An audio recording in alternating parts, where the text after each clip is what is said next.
Does Hogwarts Legacy actually hate Hogwarts? This video right here is one that popped up in my feed recently, and one that I had seen recommended a couple times by a few different people. So I thought it would be fun to actually watch this video with you guys, and then for me to react to it in real time and see if some of these criticisms are valid. Of course, everyone is entitled to their own opinion, right? But in the aftermath of Hogwarts Legacy, if you will, I have seen so many thoughts and opinions flooding forward about this game from fans, from casual fans, from people who weren't really interested. Great title, by the way. I gotta say, it definitely caught my eye, definitely intrigued me, and I'm curious to hear more, which is, you know, what you want out of any title. Over 340,000 views, 14,000 likes as well. So let's dive in and see what he has to say here. No matter where you tried to run, no matter where you tried to hide, for months on end, you could not escape the name Hogwarts Legacy. Very true. This game was absolutely everywhere, beating you into submission whether you liked it or not. At least that is, until it wasn't, when Hogwarts Legacy dropped off the face of the planet about a week after release. Okay, a lot of people, I've heard this one from a lot of people, that Hogwarts Legacy dropped off the planet a week after release. So this particular criticism is certainly not original to this video. I've heard this in several places, and I'm going to push back a bit against that because A, I don't really know what people are expecting out of a single-player game. I mean, sure, you have games like The Legend of Zelda Breath of the Wild, where there's so much to do and so many unique things to figure out that people play it for years on end. I'm not sure that's what people were expecting with Hogwarts Legacy, but I also don't think it's a really fair expectation for the game, or even a fair way to judge a game by how many people are still playing it or how many people are still interested in it that far after launch, or however far after launch that you want to determine.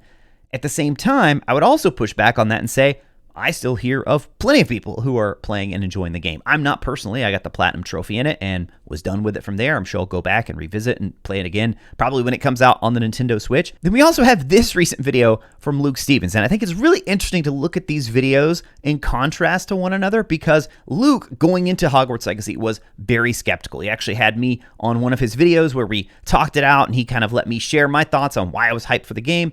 He shared his thoughts on why he had a lot of questions and was very skeptical of the game. That's kind of his thing, going into games being very skeptical, asking questions about them. He posted a video recently about how he went back to Hogwarts Legacy and is pleasantly surprised at how much it holds up and how much he is still enjoying the game. He said, no, it's not going to win Game of the Year. It's not in that upper echelon of video games, but at the same time, he found himself really enjoying it. And then we have videos like this, which, you know, we're still watching it here, but it seems to be like this is going to be coming in on the other side a little bit. And then lastly, maybe it's because I've been covering this game for so long, I know that there are still a ton of you out there still playing Hogwarts Legacy. I hear from people all the time in Twitter, in the comments, saying that, yeah, I'm still playing. Some of you even saying that you haven't beaten the game yet because you're just having so much fun exploring. Well, let's continue on here. So much excitement, so much positivity, and then nothing. Nothing. I repeat. Oh, wait, what was that right there? Excitement, Most people so aren't much what? Positivity, and then nothing. Most Hogwarts Legacy players aren't finishing the game. I'm not familiar with that article. I would have to look into that. I think part of that could be what I was just talking about, is that so many of you, so many of the diehard fans are just enjoying being in that world. I mean, one of the biggest fans that I know, James Expecto Go, no knock on James here, he would happily tell you he took weeks, months maybe even, to actually beat the game. Same thing for Benjamin Snow, because they were just having such a good time being immersed in that world and they didn't want to be rushed through it. I also happen to know a lot of people who have the Platinum Trophy in Hogwarts Legacy, so again, I'd have to look into this to see the data behind it. But players not finishing games, I mean, that is true for the majority of games. People don't finish games all the way through. Nothing. I repeat. Nothing. It turned out the long-term staying power that so many single-player games have these days, games half a decade or more older, well, that just wasn't there at all for Hogwarts Legacy. Okay, so now we're getting into a little bit of his sort of expectations, I guess. You know, he shows The Witcher, he shows Red Dead, of hoping that this would be a game that we could put on that level. So I'm going to let it play a little bit more here because I don't want to assume a few things, but I will point out the two games that he just referenced, CD Projekt Red and Rockstar. So keep that in mind, but let's watch a little bit more here. Despite it following the same exact formula. Why is that? Well, the answer, I think, all hinges on one major mistake this first attempt at an open-world Hogwarts game made. In my opinion. To be upfront here, this video is something I've needed off my chest for quite a while, but I've done my waiting, 7 months of it, so here we go. So I think that's an important point that he makes there. You know, this is his opinion, totally, and also it's something that he's been thinking about for 7 months, so this is not just him flying off the cuff. This is not just some random video that came to his head, something that he's been planning for a while. So let's continue on. Hogwarts Legacy is the most frustrating game of the year. Not because it's bad, not at all, but instead because it absolutely nails what it needed to most, but then seems to enter a race against itself to abandon everything it does best. Let's start Okay, interesting. I'm curious to see where we go from here. with the obvious, the castle itself. It's beautiful. Now, I don't know how many of you watching fall into the same boat as me. Yes, it is. But Hogwarts Legacy was my most anticipated game ever. Those movie tie-ins were amazing as a kid, but they were thrown together in months to meet a deadline, and while some of them hold up, For sure. the untapped potential was off the charts for a fully realized Hogwarts. I couldn't wait for this game, and by the way, this is coming from someone who was Harry Potter for Halloween every single year, except for one when I went to Shrek, which was a fucking disaster, but that's a story for another time. Oh my Point goodness. is- Okay, so, whoa, there's a mod right there. Also, very good context right there. So this is coming from someone who is a very big Harry Potter fan. I believe he said it was his most anticipated game of the year. Maybe even said ever right there. But Hogwarts Legacy was my most anticipated game ever. Those movie tie-ins were amazing. Yep, there it is. Most anticipated game ever. I love going back and talking about the old games. They had a certain charm to them, as he kind of alludes to here. Rough around the edges, and obviously they had to be built in a very short amount of time trying to hit those movie deadlines. But okay, so this gives us a little bit more context. This is not just some hater flying in to hate on the game. He actually really cares about this world, has been a fan for a while. And I'm starting to kind of piece together where I think this could be going, because I've said this a few times. I feel like the most vehement criticisms that I've seen, I don't know, vehement may be too strong of a word for this video. We'll see. We haven't played it all out yet. But some of the most vehement criticisms I have seen are from people who are diehard fans of the series. And trust me, this was me whenever the books released, and then you had the movies released. I was the biggest critic of the movies because I had such high expectations. There's that word, expectations. Remember that. We're going to keep coming back to that. But I had such high expectations for the movie, and then when they fell well short of the books, even though, of course, I'm able to look back now and say, yes, they are very well done movies, but I still don't think they come anywhere close to the books. Point is, if there's one thing this game needed to get right, it was the castle. 100% agree. I said this going well before the game launched. I said, Hogwarts Legacy, especially when we started finding out more about the open world stuff, I said, the castle has to be number one. You're calling it Hogwarts Legacy. We know we're not going to have any of those characters that we know from the main series, but you have to be able to nail the castle because that's the one thing that connects us to all these other things. Those first 10, 15 hours in Hogwarts are where the game peaks. There's not really anything to find in terms of interesting collectibles, mostly just a near infinite amount of clothing items, but what the castle does have are quite a few little references and details that zero attention is brought to. No attention is brought to. I would say, I mean, you do have the field guide pages, so maybe he's going to talk about those here in a bit. As far as the loot and the collectibles,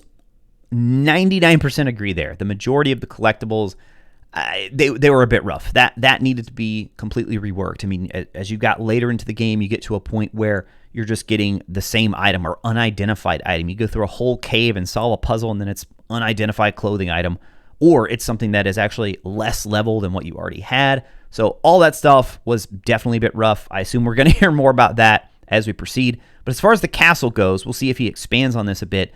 But, you know, I mean, there were the field guide pages, and there's also the actual guidebook where you can go through the collectibles in there. Let's keep going. The game doesn't throw them in your face because they exist for you to seek out. You being the book fan or the movie fan, and I love the game for agree with having that. those things. Yep. What I don't love is that Hogwarts Legacy puts this amazing castle in front of your face and then kicks you out of it into way less interesting areas for most of the game. I'm afraid this is the end of Hogwarts. One of the biggest mistakes I gotta say, great edits, by the way, too. I love these movie clips that he's pulling in.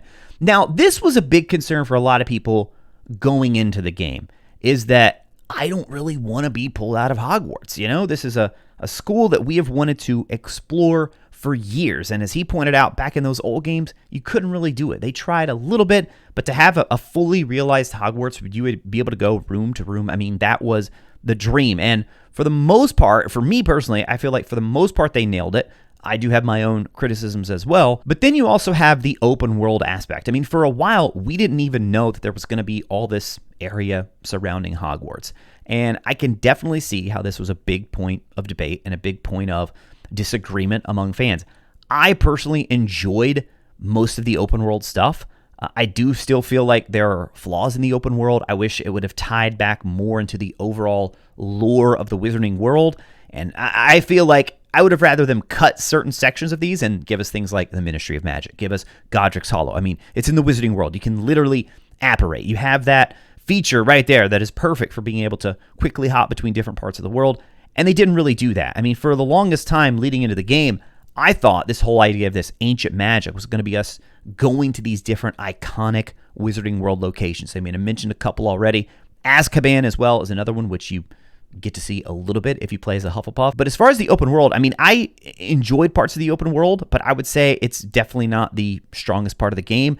However, I don't think I would want the game not to have it. Mistakes Hogwarts Legacy makes is having this huge, sprawling map south of the castle that offers almost nothing. And I find it to be such a misfire almost because nothing. Whether it was realized or not, that sprawling map came at a major cost. One that slowly but surely infects, degrades, and cheapens nearly every last corner of this game by the end. And well, let me explain. Before saying anything else, I want to be clear that as an idea, there's no problem with massive open worlds or even certain types of filler content. Sure. In fact, I think there can be a place for filler in games as long as it isn't taking away from things that are far more important.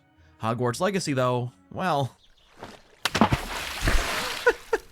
This game has about 40 hours worth of content that just should not exist. Not when there are 40 hours worth of content that should not exist. Wow, I don't even know if I played 40 hours on my initial playthrough. Okay, yeah, I had to look this up here. Main story takes about 26 and a half hours on average to get through. Main story plus the side quest about 43 and a half hours. And if you are a completionist, you're looking at around 67 and a half hours to complete everything. So, I mean, if you do the math there, basically everything outside of the main story, he feels like was a waste of time. Now, the thing I don't know is, does that include like the Sebastian questline, the Poppy questline, the Natsai questline, when they're not part of the main story? They're not required to do any of those, because if that's the case, obviously I would definitely push back against that and say no, especially in the case of Sebastian, that is arguably even more important than the main story and has more repercussions than the main story. Now, I want to point out, it's not that spending time south of the castle is an awful experience. I mean, at least it's an excuse to listen to this game's amazing soundtrack. 100%. But what Hogwarts Legacy 100%. really,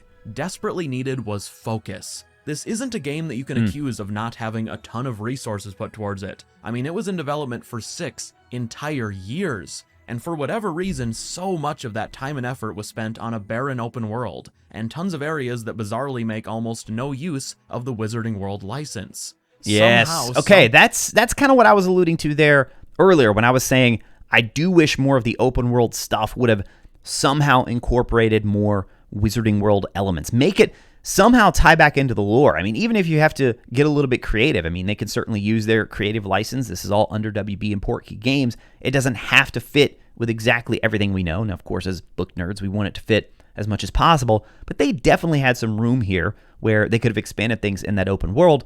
Plus, they could have even tied it back to those specific locations that we already talked about, like Azkaban. We do see Gringotts in the game, Ministry of Magic, all those other opportunities as well. Some way that turn your brain off with a podcast on content, the kind that you could also get from any other open world game, well, that stuff somehow took priority over much of what was really needed inside and around Hogwarts. I can see that. I can see that. On the pitch in last spring's final, this year's Quidditch season has been cancelled. That's rubbish! That's rubbish! I still say Quidditch did not need to be in this game and does not need to be in this game. I know I'm in the minority, and it seems like that minority is shrinking of more and more people saying that Quidditch should have definitely been in. I personally don't have a problem with it, but I at least get where people are coming from. Maybe some of you will disagree with what I'm about to say, I don't know. But I would trade every single Merlin trial, every last cave with nothing but a meaningless piece of clothing in it, every nonsensical Alohomora minigame, and... All right, hold on, let's keep track of this. He would trade all the Merlin trials, all the Alohomora minigames, all of the caves. Demiguise statue south of Hogwarts. I'd trade all of that in a heartbeat for even half of what's missing or barely there inside and around the castle. I don't need to explore an empty cave for the 687th time. The first 2 were more than enough. In the most brutal way, they're almost cruel. Honestly, I don't know if I would trade all of it. I would definitely trade a significant portion of it, though. I am with him there. To keep things feeling fresh, I do feel like you need to change up the setting a little bit. I don't think you need to be at Hogwarts the entire time. And we even see this throughout the books. We see this throughout the movies. They don't just stay at Hogwarts for the entire time. And then you look at book 7, I mean, it takes place almost entirely outside of Hogwarts until the end. So I think you do need that to kind of keep things fresh. However, I do agree that it may have been a little bit too much, and if some of those resources had been put more into the castle, then we might have gotten more fun things to do in there where we don't even want to leave the castle. One of the most memorable moments I got out of this entire game, not in a good way Yeah, in this this was a fun case, quest right here. was when I solved a little puzzle on the outside bridge of Hogwarts. Oh, yeah. The puzzle itself was great, but after solving it, I took a look at the game's field guide, how you track your progress, and I saw that what I just solved was 1 out of 3 Hogwarts secrets. Yes, 3 for the entire castle. Man, that's a good point. 95 Merlin trials in the countryside. That's a good point. Now, we do have the field guide pages, so I'll push back a bit on that.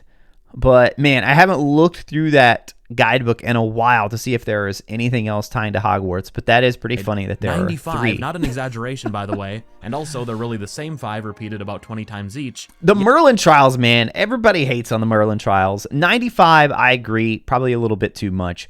But again, it's optional, you know? They weren't required. You didn't have to do all 95 unless you're a trophy hunter like me. Yet there's 3 Hogwarts secrets in total. Or maybe you didn't notice. There were 3. Now, in case you haven't played the game, I don't want to misrepresent things. There are the little visual details in the castle I already mentioned, as well as collectibles that the game doesn't count as being secrets. And There we rightfully go. so, because they're all the very straightforward kind that are They are repeated straightforward. many times over. You know, see a certain type of door with a mini game on it, solve that mini game for the 9th time, and you're in. I'll be waiting to open the door. Don't get me They wrong. are straightforward, and that's also something that when they make a Hogwarts Legacy sequel, which I'm fairly certain they will, I don't know the best way to handle that because, of course, you want to have Hogwarts as a central location, one of the main locations that you keep going back to. However, the fact that we've already discovered a lot of these secrets, you can't just do field guide pages again. So they would have to up their game. They would have to figure out some other way to keep things interesting inside the castle. Wrong, that stuff is not awful. In fact, I was constantly reminiscing back to those collectibles when the game forced me outside of the castle for the other 85% of them.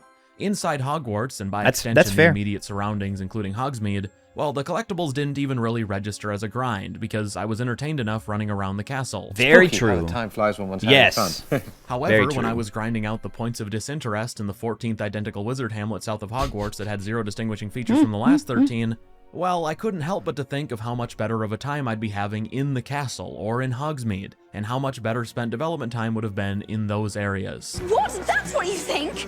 That's what I think. Let's quickly talk about the Hogwarts professors, because they're maybe the single best example I can come up with of this game just sprinting away from what it does best. Wait, what? So, the devs of Hogwarts Legacy, Avalanche, did an absolutely incredible job of coming up with a new roster of professors. Okay, let's go. I was about to say, you can't hate on these professors. They nailed the professors. Now, where I'm guessing he's going to go with this is that they weren't in there enough, which, if that's where he goes, I completely agree. The professors were incredible, and we did not get enough of them, for sure. I'm a dork, so at launch I bought the concept art book for Hogwarts Legacy, and looking through it, I mean, it's beyond obvious that everyone Yes. responsible for bringing these new It's professors really good. to life I have it too. realized the expectations fans were going to have.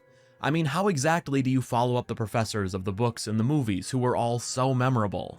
Go on. Well, the answer is that you do it like Avalanche did, because they knocked it out of the park. Professor Sharp, Weasley, Ronan, Garlick. I remember them all. And I still say they mirror very, very closely a lot of the Hogwarts professors that we already know. I mean, you can see clearly a lot of the similarities in the professors that we get from the main Harry Potter books, and I think that was 100% intentional. In fact, a lot of people said that they were too close going in. I think they had enough here to distinguish it, but you really only got to see some of those true distinguishing factors when you went into their private areas of the castle and you would read notes and certain things.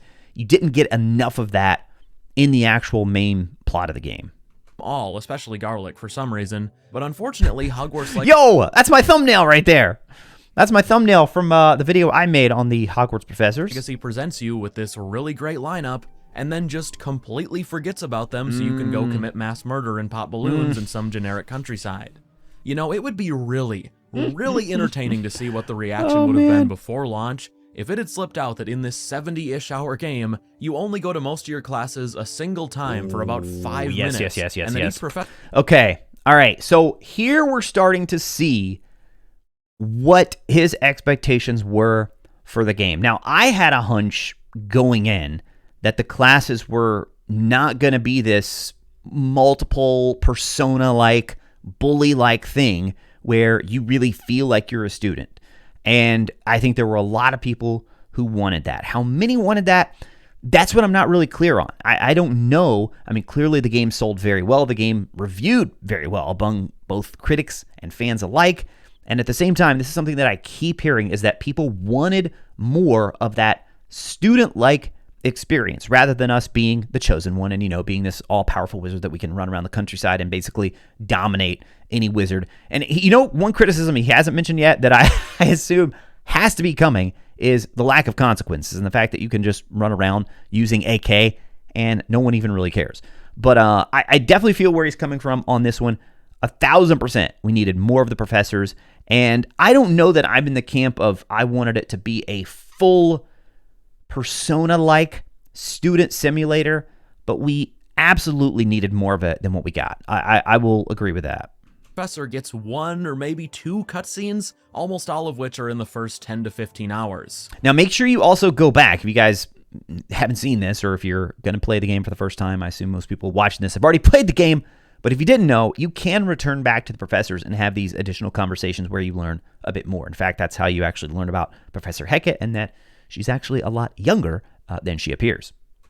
After that, the game just kind of gives up on any feeling of you being a student because you're too busy slaughtering every human and goblin who ever lived with zero repercussions. There it is. There it is. I knew. I was like, he's going to mention the lack of repercussions. Has to. Blood's on Ranrock's hands. Spoken like a true politician. On the topic of goblin slaughter, something that... Hey, shout out again to these edits. I can't imagine how long it took him to actually go and find all those movie clips and time that up perfectly. That's good stuff. Of course, comes up frequently here on this channel. How about that main story, which again almost entirely falls into the trap of Hogwarts Legacy it was safe. Not recognizing they played it its very own safe. strengths.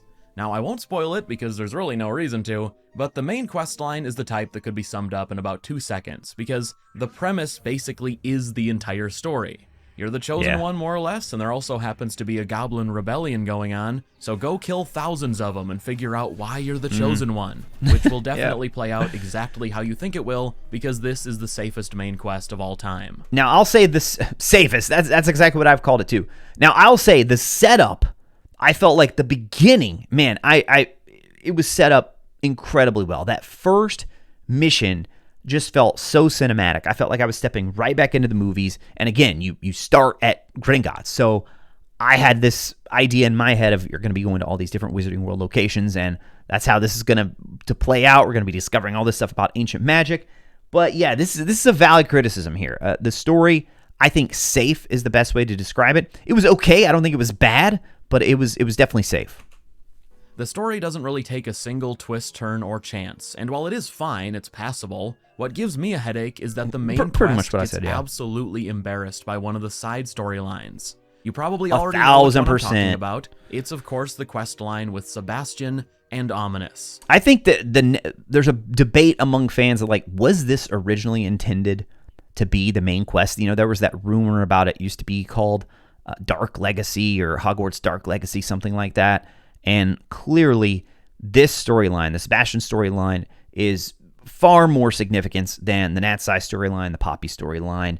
And that is the only one where you make meaningful choices that have big-time impact, especially the last one. Not going to spoil it if you haven't seen it yet. But the last one in particular has, I mean, that will determine a major part of the next game if they keep these same characters. So I don't know how they would work that out, because the decision you make on Sebastian is a pretty big one. These two characters carried Hogwarts Legacy. They carried it hard, especially towards the end when their story is one of the only reasons left to ever be in Hogwarts. I don't know how many of you had the same experience, but it reached the point for me while playing where my primary motivation for continuing the main quest line was just to unlock more of the Sebastian and Ominous. And what's interesting about that quest line too is that part of it kind of weaves in to the main storyline. Like, Sebastian appears in some of the main story missions, so there were times when I was playing, I was kind of unclear, like, wait, is this a main story mission or is this a Sebastian mission? Because all the Sebastian missions to get the Unforgivable Curses, that's all entirely optional. And yet, Sebastian also plays a role in the main story as well. He kind of pops in and out of that one along the way. Whenever I'd get a new objective related to them, I'd sprint towards it immediately and have a good time. But when it was over, I'd already know exactly what was about to come next. I'd hang my head low and get ready for yet another main quest, where I immediately leave Hogwarts to go kill a bunch of goblins in the countryside. Now I'm really depressed. The Sebastian storyline, well, it really should have been the main quest, or at least I think so. Drop the chosen one thing that doesn't go anywhere interesting and has been done to death anyway. Drop the goblin rebellion that keeps us out of Hogwarts, and instead, what could have been so much more is a fleshed out version of Sebastian and Ominous' storyline, one that actually fits in with the rest of the game. As it is, the Ominous Sebastian questline is really good, but it's also pretty short. A fair amount of it happens without your involvement. And more importantly, it needed a lot of work to not be in constant disagreement with everything else that happens in this game. It's the Sebastian storyline that puts some of the most important choices this game has to offer in front of you. The ones related to getting involved with some of the darkest magic in this world. Those decisions, without exception, are presented as being super consequential points of no return, as they really needed to be if they were going to make any sense. But then, shocker, they aren't consequential at all. The second you step out of Sebastian's storyline, with only one exception, nothing you did within it matters, even a little bit. I confess myself Oh, that's perfect. disappointed. It's honestly Perfect use of that. Yeah. This is probably my biggest critique of the game, and anytime I've had a chance to talk about it, that is one that I bring up, is the lack of consequence. And we learned, gosh, I can't remember how close it was to launch that we learned they changed up the wording, and they said there was not going to be a morality system. You know, leading up to the game, they talked a lot about choices and your choices, you know, determining the fate of the wizarding world and the legacy of Hogwarts, all these things. And I'm pretty sure it was close to the game when they updated the FAQ and it said there is no morality system, which there were a lot of different interpretations of that. But what it essentially means is that your choices don't really matter except for some clear-cut story decisions where it's a black and white. You choose this or you choose this. There's not a lot of room for nuance. It's not that Mass Effect style. It's not even like that Witcher style. But I loved how like Mass Effect and Infamous, Star Wars Knights of the Old Republic, where you can see your character. If you want to go down this dark path, then you physically see the character getting darker. Your powers actually change up based on you making this decision. Now, of course, there's some things they had to do to keep it fit within the wizarding world and the rules that we already have, but that is a criticism I think is totally valid, and one that I would hope would be rectified in any follow-up to the game. Kind of embarrassing looking back now, because when Hogwarts Legacy came out, this channel had about a quarter of the subscribers it does now, and as a very small channel, I was so excited at the time to make some Hogwarts Legacy content focused on the little things. You know, choices, consequences, and all the ways the game responds to Hey, me too. Me too. Didn't have a lot of that. Actions. As we all know now, despite that being a pretty huge part of the marketing, well, there really isn't any of that. I mean, you're free to become Death, destroyer of the Scottish countryside, all you want, but the actual choices you make in dialogue, the ones that should be game-changing, well, they mean absolutely nothing. Nothing, of course. As it turns out, I can't get over these edits, dude. Perfect use of the movies, man. I love it. and this was news to me after having read the books 40,000 times, well, the unforgivable curses are actually extremely forgivable. Yeah. Your teachers don't care, your other friends don't care, Deke doesn't give a shit about anything other than the potions you brewed, so at least that's consistent, but... Oh, yes, I bleeped that out. We're a family-friendly channel here.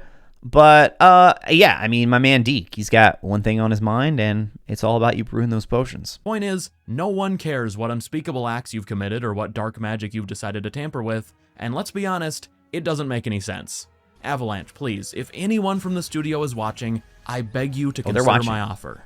I would like to refund 50 Merlin trials and 27 bandit camps in exchange for even half of my choices having consequences. You can 100% agree with that. I would absolutely agree with that, for sure. also have 250 square acres of the southern part of the map back. I'll throw that in for free. I'd also like to return the other 45 Merlin trials, plus I'll even include 24 empty caves in the pointless lockpicking minigame to sweeten the deal. Oh, you know what I forgot about? One thing he didn't touch on in Hogwarts, I just remembered this now, is the puzzles. Herodiana, I think it was. All those puzzles, those were pretty difficult. I would have liked to have seen a lot more of those. Sorry, I'm laughing because I know some people absolutely hated those puzzles, but that is one more thing inside Hogwarts that he didn't touch on yet. In exchange for this game having a house point system, or more students to talk to, for sure they or need a companions house that point could system. join you on adventures, or a dueling club that lasts more than 10 minutes. I mean, Oh my gosh, yes. And this was such a strange one because it was in the game. I mean, they had a dueling club in the game, and then it just ended. I can't imagine that was originally the intent behind that, for that to just go away and not be a thing that persisted throughout the entire school year and could increase in difficulty. And you also had the Summoner's Court minigame with Professor Ronan, which also just kind of went away. That one persisted a little bit more than the dueling club, but both of those I feel like should have been things that you could just walk up and challenge other students anytime to do throughout the rest of the year. Seriously, what was that about? How do you introduce a dueling club, the perfect setup for fun, it's already in the game. Combat within Hogwarts, Very and then strange. just get rid of it after a few minutes? It's an outrage. It's a scandal. You know, one not very convincing argument I've heard as to why an open world twice the size of Pangea was necessary is that without it, it wouldn't be possible to fit much combat in. To that I say, Well, what? as it is, Hogwarts Legacy doesn't even come close to making the most of the combat opportunities that are already there in the iconic parts of the map, let alone Wizarding Hamlet number 27 or Plot of Land 713. Like, the Forbidden Forest's entire thing is that it's filled with dangers of every sort, and you never know what's around the next corner. In Hogwarts Legacy's Forbidden Forest, well, that couldn't be further from the truth. There's like 5 creature types to fight in total, and those same 5 are just repeated could have endlessly definitely across seen the more entire creatures in the map. forest. There's more than werewolves in that. And I will say, the combat Sure of that. Now, despite is top notch, and that seems to be pretty much something universal that most people agree that the combat is very well done. My biggest critique of the combat ties directly to the items and the upgrades, and also what he's getting at here, the enemies, because you have all these upgrades, all of these boosts and abilities that you never even actually need. There's never any situation where you can see like, oh, when I go into this area, I want to make sure that I'm, really protected against spiders, or I'm really protected against goblins, or I have, my spell equipped that does more damage against this. There's a little bit of it in terms of the puzzles, and you have to kind of change up which spells you use for those. But in terms of the different enemies that you run into, and even the boss-like enemies, there just wasn't enough of that variety and that creativity there of using different spells and using different abilities to interact with those. We see him touch on it a little bit. There was the giant knight where you had to use the different spells, and then the final boss where you had to use the different spells. I would like to see those be like kind of the first stage of that. And then by the end of the game, we get levels 2, 3, and 4 of them just keep building on that to where Zelda games have been doing this for years, right? Where you have all these different styles of bosses, and you need to use different strategies to beat each one, and there's going to be certain things that excel at different types of bosses. the lack of enemy variety, I do like the combat in this game a lot. There we go, It's yeah. honestly pretty impressive how Combat, solid it ended up being. one of the best That things. said, the one complaint thrown out most often against it is that there just isn't enough there to keep it interesting for 60, 70, 80 hours. It was built for the more casual gamer, which, in my opinion, is totally fine and appropriate for a game like this. This isn't Dudley True. Souls. But like so many other areas of Hogwarts Legacy, its combat would have benefited greatly from less of a focus on quantity. The same encounters spammed 50 times each, which is what you get, and instead a focus on a little more depth and some variety. Different enemy types Depth can and do a variety. lot to keep Yep. simple combat feeling fresh, and this game just doesn't have the excuse of there being limited options.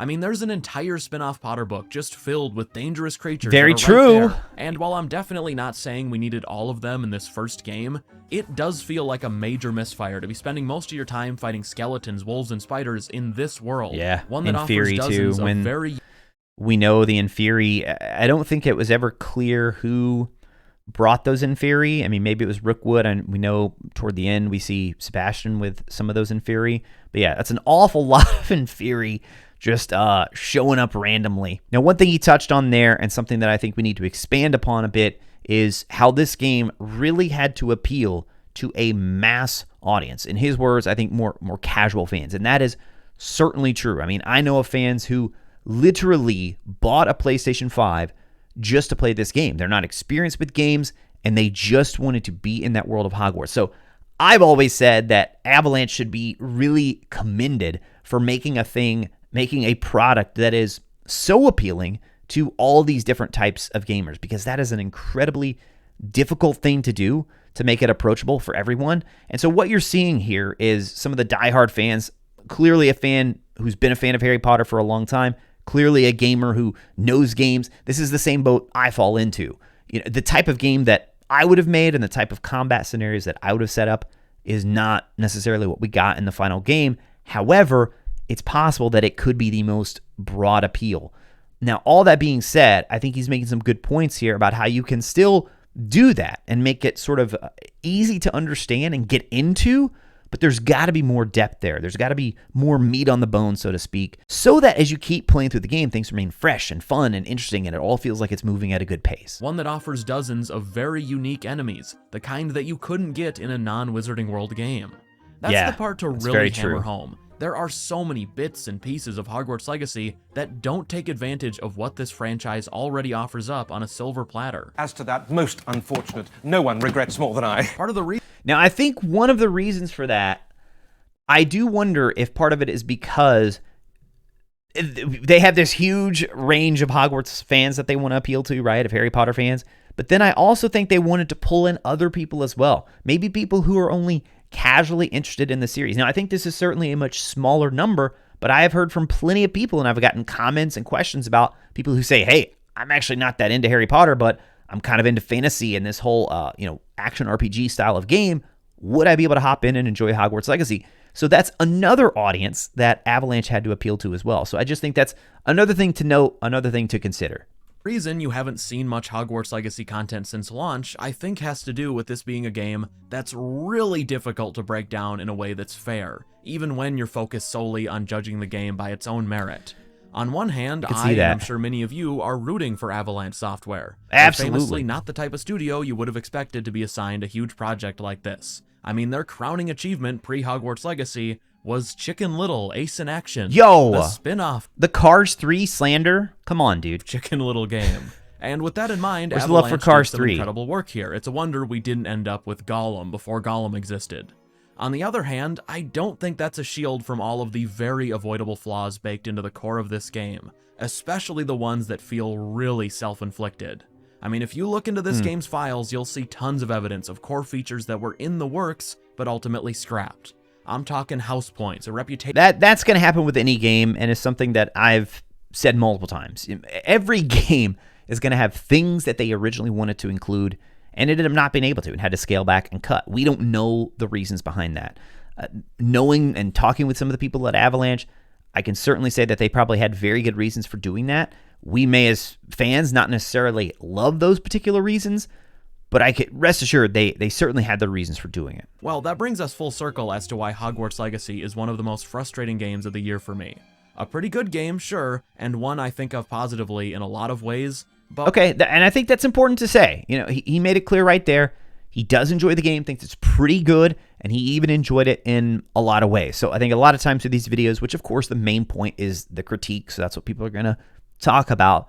But I also think it's very important, which, we touched on earlier. This is not somebody just hating to hate on the game. But once some time passes after Avalanche have put out a sequel or two, and other Wizarding World games have come and gone, because we know they're coming after how this one sold. Oh, yeah. Well, I think Hogwarts Legacy will be looked back upon as more of a good start than anything else. It's a flawed beginning saddled with the huge mistake of biting off way more than it could chew, and as a result, it left a ton of room for improvement.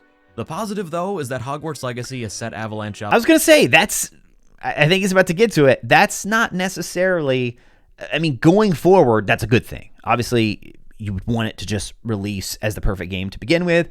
But I've said this before. I think this is a great beginning for future Wizarding World games. And that's why I hope so much that WB is going to give Avalanche the freedom to take this and run with it. Obviously, we know the game made a ton of money, so they have the resources there. If they so choose, they have the resources to be able to put into this and hopefully deliver that game that it seems like most fans really want to see. I will say, just for my own personal take, I still love Hogwarts Legacy. I think I probably liked it a little bit more than Neon here.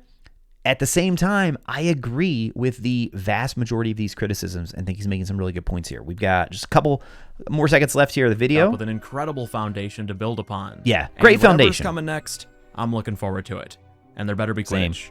Well, that's all for today. If you enjoyed this video, there better be Quidditch. Oh my gosh. I won't be mad, but there are a lot of people who will be mad. Now, if you enjoy this type of video where we really get into the nitty gritty and critique things, then you might want to check out this 4-hour live stream right here. I kid you not, 4 hours of me fully breaking down Hogwarts Legacy. And you know what? I still think I left a lot of things on the table. I still think there's even more to talk about. Who knows? Maybe in a future video. Let me know in the comments below. What do you agree with? What do you disagree with? As always, thank you all so much for watching. I'll talk to you again soon.